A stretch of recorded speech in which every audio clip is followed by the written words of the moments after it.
Oh boy, what's up, everybody? I've been trying to record this video for a while, but I won't lie to you, I keep crying.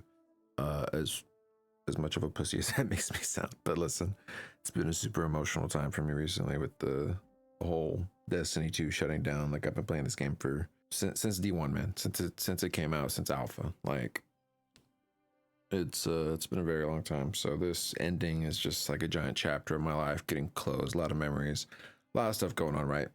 Recently with the Monument of Triumph, they put out a bunch of lore, a bunch of stuff that could be hinting towards a possible D3 in the game, right? They set up everything perfectly to where that if somehow Sony gets their head out of their ass and greenlights a D3, we can pick it up and kick shit off in the best way possible, right?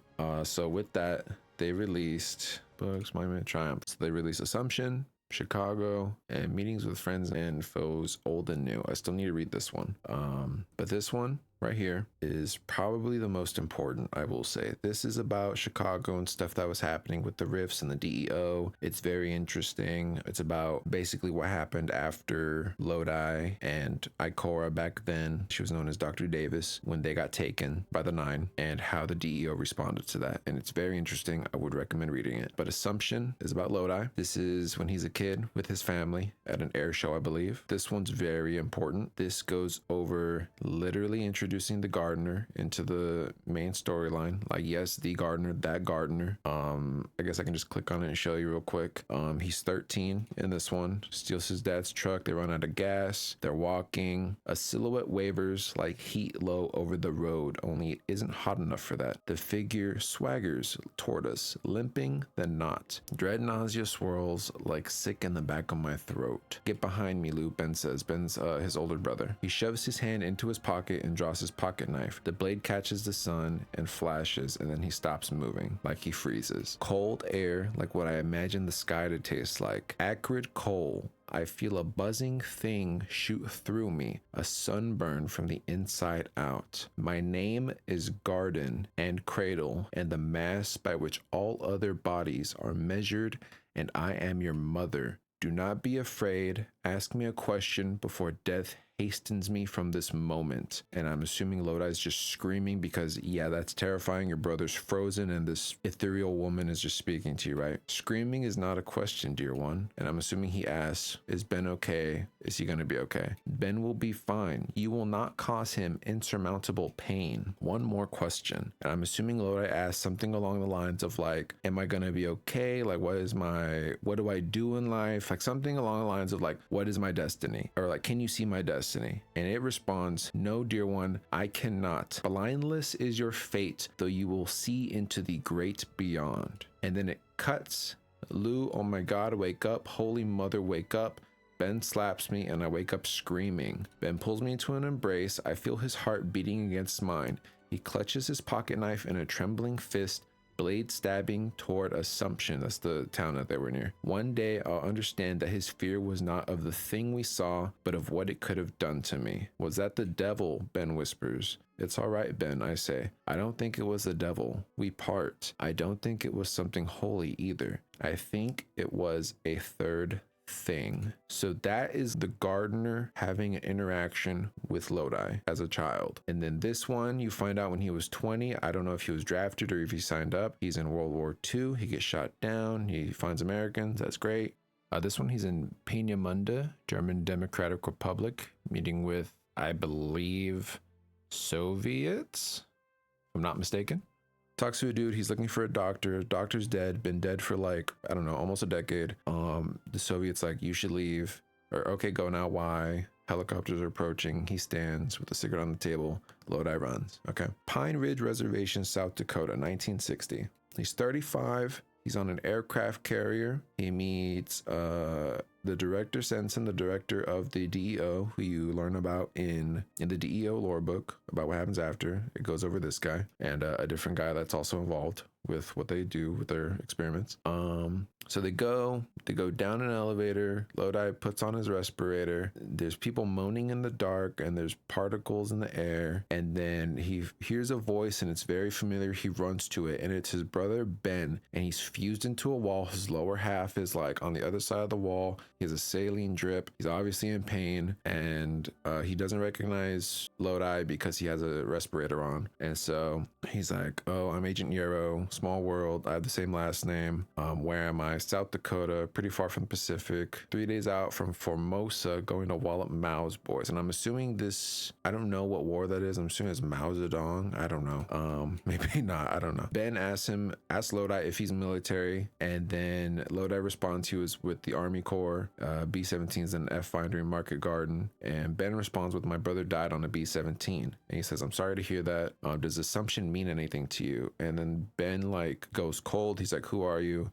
He's like, "Please, we don't have much time." And Ben responds with, "I saw the devil there. She walked up and gave me a kiss, told me I would live for 80 years. I won't die here. The devil told me so." And then Lodi is like, "I can smell the coal. My Ben may have seen it first, but it chose me. He only saw the sunrise. I saw the sun." And then Ben asks for more drugs. Lodi leaves. The Major responds with, "He died 10 minutes after you left, and that family manifestations are tough." And then Lodi says, "That wasn't my brother." And then the Major fucking says, "A doppelganger like the outbreak in 59. Yo, what? We got doppelganger outbreaks? I really wish we would have seen stuff about that. That's insane, dude. But I guess they do basically work for like the Bureau of Control, essentially, in this universe." And so he responds, "No, Ben was never at Formosa, which is why he knows that's not his Ben. Assumption, blah, blah, blah. It's a town. Ben and I saw something there as kids. It's a focal moment, fixed time, matter is constant. It repeats and time happens in parallel. Deniable comms investigates the meaning of those fixed points. We think they have external meaning. Aliens could be our ghosts, other timelines, other realities. I need a constant to help navigate phenomena. Ben is my constant. I know him. That wasn't Ben. He's still out there." So what was that? Chirality, variegation, not sure. Depends on where I'm observing this from. I say, and for a moment, I am 30 trillions of years old. Understanding backfills, then purges. I forget nearly all of it. I see what happens next. Major, I say, the trash can, please. I think I'm going to be sick. So that's obviously Lodi being affected by some stuff in the future, I'm assuming. Lodi, Wisconsin is about them. Lodi's waiting for his brother to show up, his actual brother, because their father just died and they need to settle some debts at the bank, right? Like, I guess some stuff with the will. And then they go in there. He's like, "Yo, come to dinner tonight." Lodi says, "Bet, I'm there." This one right here, though, this shit broke me, man. I'm not gonna lie to you. I hope I can read this and get through it. This is literally the Destiny team talking to us, okay? I just want you to bear with me. Location unknown, universe unknown, date unknown. This is about D3, 100%. They don't know where it's gonna be. They don't know when, and they don't know what they're gonna do. But listen, assume you're the player, right? Assume you are the player. You've been waiting. We are Ben. Just know that we are Ben. Location unknown, universe unknown, date unknown. Oh God, it's already started. I'm back. I know when this is. I'm 30 trillion years old. Hey Ben, welcome back. I missed you too. I found you. I'm sorry it took so long. I lost myself there for a bit, but I felt you out there. I'm stretched between epiphany and confusion, but at this moment, you're meeting me when I know how to introduce myself again. Call me Lodi. It's an old nom de guerre. Yes, I know it's the name of the town we grew up in. I was on the spot when they asked me, all right? Listen, all matter that is going to exist, exists. None of it can be destroyed, but it does change. Time dilates matter out beyond meaning, but it's not meaningless. It can all come back in time. I've been a constellation 3 degrees off the horizon. I'm the tail of a comet. I'm a coin tossed into the night. I'm the god who is your younger brother, and there's something we need to do. Help me find the rest of them. Betty, Philippe, Benito, Fernanda, Mom, Pop, Uncle Tomas, all of them like I found you. God, Ben, I missed you too. Why now? Because now another star has kissed ours. Our solar system is going to die. It'll only take centuries, but our 9 worlds are going to be flung out into interstellar space. Whatever we are won't be able to stick around, so we gotta work fast. If we don't, our window closes. Our family is still out there. I felt you out there and spent trillions of years putting you back together, building a monument of proof that it can be done. I've spent trillions of years leaning on you to carry me through this darkness. I've spent that same amount of time alone, drowning in an ocean of time. But I learned something. An ocean is a single body. Everything in it is connected, even if it's far apart. And at last, here you are. You're right next to me. Come on, quit crying. Now you've got me crying too. Thanks for being my constant, Ben. Now it's time for me to make it up to you. Clock's ticking. If we want to find everyone, we should get going. Everything is gonna be okay. Dude, when I first read this and my brain connected the pieces of what this was saying, I broke down crying, dude. Right here, when it says you're right next to me, I was sobbing, and then it said, come on, quit crying. Now you got me crying too. Dude, I started crying so much harder. Like, I don't know if Allison wrote this. I don't know who wrote this, but dude, you are amazing, man. You're amazing. Ooh. So basically, this is the Bungie team saying I'm back. They're back from their break for the June update. Hey, Ben, us, welcome back. I missed you too, like we missed them. We missed playing Destiny. I found you. I'm sorry it took so long. I'm sorry the update took so long. I lost myself there for a bit, but I felt you out there. All of the feedback, all of us talking, all of us crying out for this update. I'm stretched between epiphany and confusion, but at this moment, you're meeting me when I know how to introduce myself again. Call me Lodi. I'm assuming this is just them being like, we don't know what's going on. Everything's up in the air right now. Listen, this is directly to us. Literally telling the player, listen. And Allison even said, we encourage reading on Twitter, right? All matter that is going to exist exists. None of it can be destroyed, but it does change. Time dilates matter out beyond meaning, but it's not meaningless. It can all come back in time. I think this is saying all matter that's going to exist exists. Destiny 2.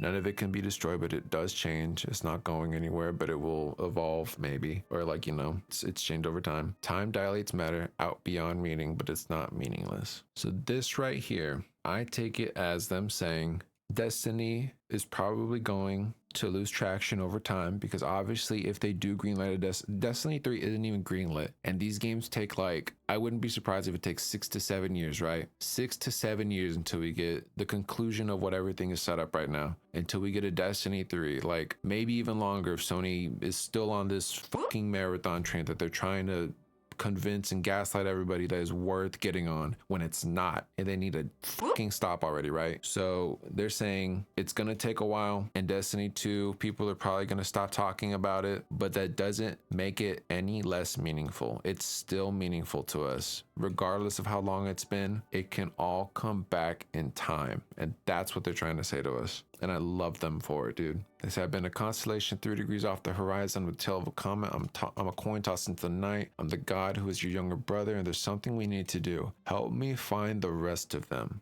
Betty, Philippe, Benito, Fernanda, Mom, Pop, Uncle Tomas, all of them like I found you. God, Ben, I missed you too. I feel like this is them trying to, like with the server slam, bro, get everybody, rally your friends, get everybody, get the community going again, bro. We need to find the family, the Destiny family. We got to get us all together and keep it pushing, man. Keep what we've got going. Keep the momentum. Keep showing Sony that this is what we want. We don't give a damn about Marathon. It can be a side game, but it's not going to be the game. It will never be the game. I promise you. I'm a nobody on the internet who doesn't even have a college degree, and I know that. And these people that are in charge of these big ass corporations see all of this, and they're just like, nah, what do they know? I live in a mansion. Look how I got here, by making good decisions, right? Let's do Marathon. We'll see how that works out for them. Why now? Like I was saying, why, Bungie? Why is the game ending now? Why is Sony doing this? Because now another star has kissed ours. Marathon. Marathon is the other star.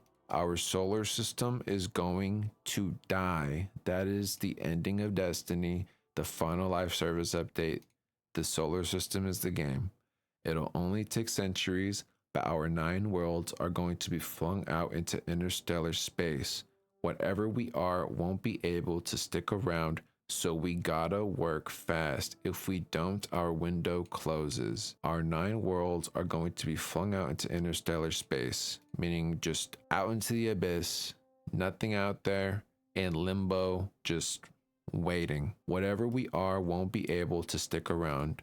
Destiny 2 in its current form cannot stick around. It needs to evolve. We need to hit D3. We need to move on and get to where we need to be. So we gotta work fast, because if we don't, our window closes. The window for Destiny 3 will close if they do not work fast. And really what this all makes me think about is an old video titled Destiny 2 Must Die, made by our #1 Warframe streamer and #1 fan of Marathon. And this is what he had to say about it. If a Destiny 3 is being made right now, this needs to be an opportunity for Bungie to really sit down and narrow in on what worked and what absolutely didn't work. And I think the core North Star for Bungie going forward in regards to making a D3 needs to be what adds to the soul of Destiny. That right there. What is it that contributes to the soul of Destiny? And that is what makes your game memorable. It's what makes it stand out. And it's really what Destiny has lost. Destiny is still a fun game to play. I still enjoy jumping in, shooting weapons, popping bad guys, playing PvP. Hell, wielding a lightsaber is pretty cool. And dare I say, I even enjoy the narrative surrounding the 9. But that soul of Destiny has just eroded over time. Whether that's decisions by Bungie, whether it's player fatigue, whether it's just the ending to a saga. Whatever the case, I believe only a Destiny 3 can recapture that. Now, to circle back to our original point, Destiny 3 cannot exist while Destiny 2 is still breathing. That doesn't mean Bungie needs to shut down Destiny 2, but it definitely means Bungie is going to have to stop putting out content in Destiny 2. And look, I play this game, I make content for this game, but to be perfectly honest, if I gotta wait 2-3 years for a D3 and Destiny 2 go dark, then so be it, man. And I guarantee some people are still gonna be playing Destiny 2. But my big concern with this is that by trying to keep Destiny 2 alive, by trying to drip feed it content, this is going to erode and potentially even push off any potential of a Destiny 3. Our family is still out there. I felt you out there and spent trillions of years putting you back together. The outcry from the community, letting them know, the server slam, the change.org petition, the state of play, they felt us out there. And they spent trillions of years putting us back together, meaning making the game what it needs to be, putting the game back together into a final playable form that can last until the server shut down, right? Building a monument of proof that it can be done. Monument of triumph, right there. I've spent trillions of years leaning on you to carry me through this darkness. I've spent that same amount of time alone, drowning in an ocean of time, but I learned something. An ocean is a single body. Everything in it is connected, even if it's far apart. And at last, here you are. You're right next to me. Damn, man. I interpret this as I'm saying, I've spent trillions of years leaning on you to carry me through this darkness, as in leaning on the players to play the game and get through the Light and Darkness saga, right? I spent that same amount of time alone, drowning in an ocean of time. This is them saying the amount of time that you've been playing this game over the years, I've also just been alone, drowning in an ocean of time. The ocean of time, in my mind, is like deadlines and time crunches and stuff like that. You're just drowning in it and they feel like they're alone. But then they said, I learned something. An ocean is a single body, it is one big thing. There are no segments. It's just an ocean. It's one giant thing. Everything in it is connected, even if it's far apart. Meaning that regardless of where we are, we're still a family. We're still a community. And at last, here you are. You're right next to me because we're not going fucking anywhere, dude. This is the baby, 100%. Come on, quit crying. Now you've got me crying too. They knew that they were going to hit us in the fields. Thank you for being my constant, Ben. Thank you for always being there playing the game. Now it's time for the developers to make it up to us because the clock's ticking.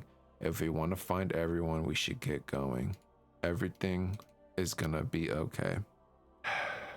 Man, guys, this update and what's been going on these past 2 weeks, I've never been more happy, proud, and honored to have been a part of a community like this, dude. Like growing up, I always saw World of Warcraft and the people that played it and grew with it. And I was like, damn, I want a game like that. You know what I mean? I want to know the lore. I want to be the reservoir of knowledge for people that are like, hey, do you know about this game? And I'll be like, bro, you have no idea. And I found it, and it was Destiny. And that's why it hurts so much that what's happening is happening. Seeing how we rallied for the state of play, how we put this petition together, all the signatures, the server slam, like, man, dude, it's been a really, really great time despite the shitty circumstances that got us here. And I hope that what we did made a change. And if it doesn't, then it doesn't, you know. But I don't see how Sony can ignore us at this point, and how they can just pretend like Marathon's gonna be their golden goose. They think Marathon's the shit, but it's not even the fart, and I'm kind of just sick of it, man. And if you like Marathon, you like Marathon, bro. I liked Marathon. I was loving playing Marathon, and then they said, hey, that's all you get. Remember when we said go play Marathon and we'll be back for Destiny later? Just kidding. Go play Marathon and Destiny's dead. Like, no, dude, no. Absolutely not. Like, you're out of your fucking mind if you think you're gonna piss on people, tell them it's raining, and then serve them shit and tell them it's chocolate. Like, you're stupid. You're insane. But yeah, man, to the Destiny team, to anybody, dude, if anybody sees this, thank you for watching this. If you're a fucking fellow Guardian, it's been an honor, man. It's been a journey. I never thought I'd be a part of anything like this, and here we are, and I'm so grateful. Thank you, Allison. Thank you, DMG. I know people clown on you, bro. It must not be easy being on the front lines of all of the venom and toxicity that people send at you. And I know the team's jamming, and we gotta fucking do this thing. But seriously, thank you, man. Thank you, everybody else on the Destiny team. Yeah, man, I'm gonna get back to the update. Keep on playing. Keep build crafting. I'll see if I make a Discord channel for if anybody wants to play Destiny. I don't know. We got LFG, so we're kind of good on that front, but I'll see what I can cook up. Maybe start building a community for a dead game. But it's only as dead as we let it be, you know, at this point. Unless Sony wants to pull the plug and be complete dickheads, but I hope they don't, because we see the numbers. We see the numbers. I promise you that player count is not just going to transfer to Marathon. We've already seen that it won't. So y'all enjoy the rest of y'all's day, and I will see y'all in an unknown location in an unknown universe at an unknown date. See y'all Starside, man.